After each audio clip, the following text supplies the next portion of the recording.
¡Mami! ¿Qué hiciste de comer? Caldo. Hizo de comer caldo. Hizo de comer caldo. ¡Ay, una mariposa muerta! No es broma, guáchense esta madre. ¡Se murió, güey! ¡Es una mariposa! No tengo que ir a tragarme el caldo.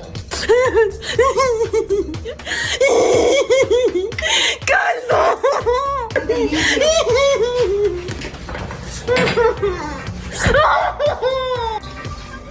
Estamos a 30 grados. Y haces caldo. Todavía tiene humo.